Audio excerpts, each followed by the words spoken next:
ধন্যবাদ সবাইকে ভিডিওটি দেখার জন্য। আজকে আমরা এসএসসি পদার্থ স্থির তড়িৎ এর বোর্ড প্রশ্ন সলিউশন করব। শুরুতে আমরা এই অধ্যায়ের বোর্ড প্রশ্ন সমাধান করতে গেলে যে সকল সূত্র জানলে আপনি এই অধ্যায়টা পানি করতে পারবেন, সেই সকল সূত্রগুলো আমরা 2017 সাল থেকে 2025 সালে যতগুলো বোর্ড প্রশ্ন বিভিন্ন বোর্ড পরীক্ষা এসেছে সকল বোর্ড প্রশ্ন আমরা রিসার্চ করে বের করছি। শুধুমাত্র 60টি সূত্র আপনি আয়ত্ত করতে পারলে এই অধ্যায়ের কোনো জাদুবিদ্যা কিছুই জানতে হবে না, ঠিক আছে। একটি হচ্ছে বলের সূত্র এফ দিয়ে কে সমান Q1 Q2 ভাগ ডি স্কয়ার, একটি হচ্ছে তড়িৎ তীব্রতা ই দিয়ে কে অর্থাৎ কুলম্ব কিউ ভাগ ডি স্কয়ার। বাকিগুলো যে 4টে সূত্র লিখতেছে 3, 4, 5, 6।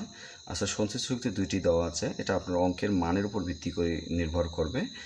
তবে এই 4টি সূত্র শুধুমাত্র আমি বলতেছি যে যশোর বোর্ড এবং বরিশাল বোর্ডে ব্যবহার হয়েছে, ঠিক আছে।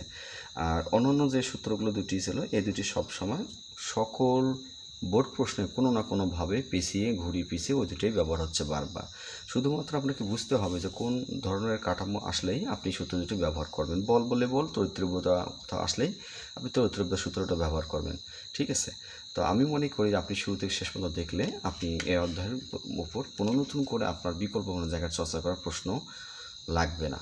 এখানেই আপনি এনাফ এই ভিডিওগুলো দেখলেই। তো শুরুতে আজকে আমরা বরিশাল বোর্ড 2019 সালে একটি বোর্ড প্রশ্ন সমাধান করব। এটি মূলত ঘ নম্বরটা, বরিশাল বোর্ডের ঘ নম্বরটা যশোর বোর্ডের 24-এর ঘর সঙ্গে আপনার নিয়মটা মিলবে, ঠিক আছে। অর্থাৎ আমাদের এখানে যে উত্তরটা করব আপনি এটাকে ভালোভাবে বুঝতে পারলে আপনার যশোর বোর্ডের ঘরটা বুঝতে একটু সহজ হবে। এখানে আপনাকে শুরুতে আমাদের উদ্দীপকটা আমাদের একটু ছোট করে ফন্ট হলো, একটু বুঝতে কষ্ট হবে, আপনি একটু স্ক্রিনশট নিয়ে দেখতে পারবেন। এইখানে আমাদের বরিশাল বোর্ডের এইটি গোলক, এটা হচ্ছে দ্বিতীয় গোলক। প্রথম গোলকের পরিমাণ চার্জ দেওয়া আছে 50 এবং এই দুইটি গোলকের মাঝে দূরত্ব দেওয়া আছে 5 মিটার। পাশাপাশি পাশে কিন্তু এই চিত্রটার নিচে একটি বলের মান দেওয়া আছে যেটাকে এফ দিয়ে উল্লেখ করা হয়। কুলম্বর মান এটা মুখস্থ রাখতে হয় যে কে এর মান হচ্ছে 9 × 10⁻৯। এটা অনেক সময় প্রশ্ন লেখা থাকে, অনেক সময় থাকে না, মুখস্থ রাখাটাই উত্তম। গ নম্বর আমরা সমাধান যাব। গ আর ঘ আমরা সবাই জানি যে পদার্থের ক্ষেত্রে সকল অধ্যায়ের গাণিতিক বিষয়গুলো গ এবং ঘ নম্বরে থাকে, ঠিক আছে। তো এখানে বলা আছে গ নম্বর এ বস্তুর সাপেক্ষে বি বস্তুর যে বিন্দুতে স্থাপন করা আছে সে বিন্দু তড়িৎ তীব্রতা নির্ণয় করো, ঠিক আছে। একটু কম্পিউটার একটু মিক্সড আছে এই সংখ্যাগুলো।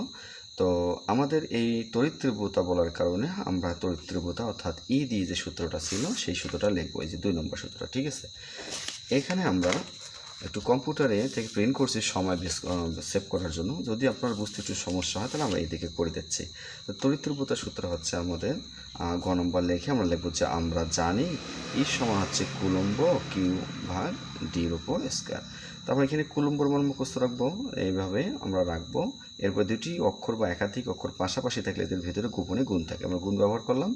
কিউ, এই কিউ মানে হচ্ছে চার্জ, ঠিক আছে। এই যে 1 নম্বর চার্জ, তাহলে এখানে চার্জ আছে এখানে 50 আর ভাগ ডি মানে দূরত্ব, এই দুটি গোলকের মাঝে দূরত্ব দেওয়া আছে আমাদের এখানে 50। তাহলে যে আমাদের ডির জায়গায় 5 এবং সূত্র স্কয়ার এখন ব্যবহার করব।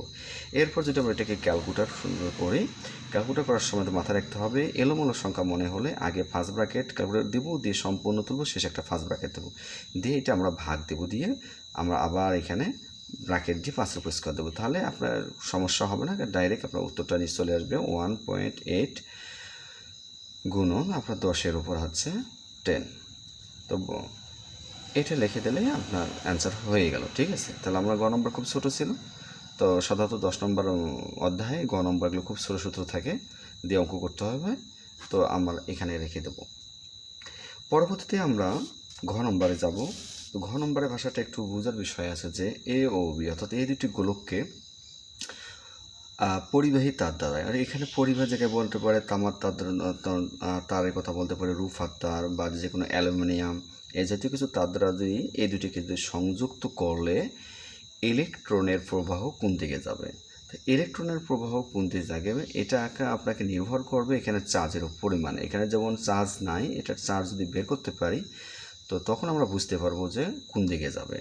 অর্থাৎ যার এখানে ভোল্টেজটা বেশি হবে, যার ভোল্টেজটা বেশি হবে আর যার কম হবে, কমটাই বেশির দিকে চলে যাবে।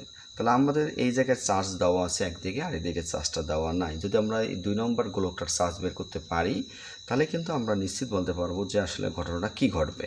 তো যেহেতু আমাদের এখানে একটু ছোটো ফন্ট কম্পিউটারে আমি একটু করে দেখাচ্ছি, তাহলে আমরা এখানে ঘ নম্বর লিখে আপনারা স্ক্রিনশটে রাখতে পারেন। আমরা ঘ নম্বরে লিখব যে যেহেতু আমার এখানে চার্জ, তাহলে চার্জ আমরা তো কোন সূত্রতে ব্যবহার করবো? চার্জ মানে তো কিউ। তাহলে আমরা কিন্তু 2 নম্বরে তো কিউ আছে, আবার 1 নম্বরে তো কিউ আছে। তাহলে আমার নির্ভর করবে কোন জায়গায়। যদি আমি এইটা লিখি, তাহলে কিন্তু আমি দ্বিতীয় গোলকের চার্জটা বের করতে পারবো না। আমার কিন্তু 2 নম্বর গোলকের চার্জ দেওয়া নেই, তার মানে আমি বলের সূত্রটা লিখতে হবে, ঠিক আছে? তাহলে এখানে আমরা লিখব যে আমরা জানি কতটা লিখে এফ সমান লিখব যে এফ সমান কুলম্ব Q1 Q2 ভাগ ডির উপর স্কোয়ার। যার উত্তর বের করতে হয় সবসময় সেটা বামে রাখতে হয়। তাহলে একাকি কোনো একটা সংখ্যা থাকলে অবশ্যই নিচে উপরে 1 থাকে, 1 দিয়ে তাহলে এই লাইনটাকে গুণ করতে হবে। কেন? আমার কিউটুর দরকার বামে। তাহলে এই লাইনটাকে যদি 1 দিয়ে গুণ করতে, তাহলে পুরো লাইনটাই ওইটা হবে। তাহলে Q1 হবে, Q2 হবে। তো সমান চিহ্ন ভেতরে থাকার কারণে এদিকে নিচ, ওদিকের উপর আড়াআড়ি গুণ করছি, এদিকের উপর এদিকের নিচ আড়াআড়ি গুণ করবো। তাহলে আড়াআড়ি গুণ করলে এফ আর ডি, এফটা হবে ডির উপর স্কোয়ার হবে। পরবর্তী আমার শুধুমাত্র টার্গেট কিন্তু Q2, তাহলে এইদিকে আমি রাখবো এফ আর ডির উপর স্কোয়ার। এই দুটি অক্ষর গুণ ছিল, গুণের উল্টা হচ্ছে এদিকে ভাগ, এই যে একটার নাম হচ্ছে ভাগ চিহ্ন, নিচে গেল কুলম্ব এবং নিচে গেল Q1। এখন আমরা এখানে মান বসাবো, মান বসার পর ক্যালকুলেটর করব। এফ মানে হচ্ছে বল, যেখানে আমাদের উদ্দীপকের মানটা উল্লেখ করা আছে এখানে সুন্দর করে 3.6 গুণন 10-এর উপর হচ্ছে 11/11। এরপর পাশাপাশি অক্ষ থাকার কারণে গুণ, ডির মান হচ্ছে 5-এর উপর স্কোয়ার। কের মতো মুখস্থ 9 গুণন আপনার 10-এর উপর 9, পাশাপাশি গুণ Q1 মানে হচ্ছে এখানে আমাদের চার্জ দেওয়া আছে 50, ঠিক আছে? এই যে Q1-এর চার্জ দেওয়া আছে 50। তাহলে এটা যদি আমরা ক্যালকুলেটর করি, আমি বলছি আবারও এলমোশনাল ব্র্যাকেট দিয়ে ক্যালকুলেটর করতে হবে। তাহলে এটার ক্যালকুলেটর করে উত্তর আসবে আপনার 20 পরিমাণ, ঠিক আছে? 20 চার্জ আসবে। তাহলে আপনার 20 যদি এখানে যদি 20 আসে, ঠিক আছে, বি নম্বর গোলকে, তাহলে এ নম্বর গোলকে চার্জ আছে 50। তাহলে যার পরিমাণ বেশি তার শক্তি বেশি। তাহলে আমরা মন্তব্য দেবো যে অতএব বি গোলক হতে এ গোলকের দিকে ইলেকট্রনের প্রবাহ যাবে। তো যদি আপনার বুঝতে সমস্যা হয়, আপনি স্ক্রিনশট নিয়ে রাখতে পারেন, ঠিক আছে? আমরা ধারাবাহিকভাবে সকল বোর্ড প্রশ্নের এখানে উত্তর আপলোড করতেছি। আপনি আপনার মনোযোগ সহিত আপনি যখন ফ্রি থাকবেন তখন আপনি ঠান্ডা মধ্যে ভিডিওটি দেখেন, আমি বিশ্বাস করি আপনি এই অধ্যায়ের ওপর 10-এ 10 পাবেন, ঠিক আছে? তো ধন্যবাদ শেষ পর্যন্ত দেখার জন্য।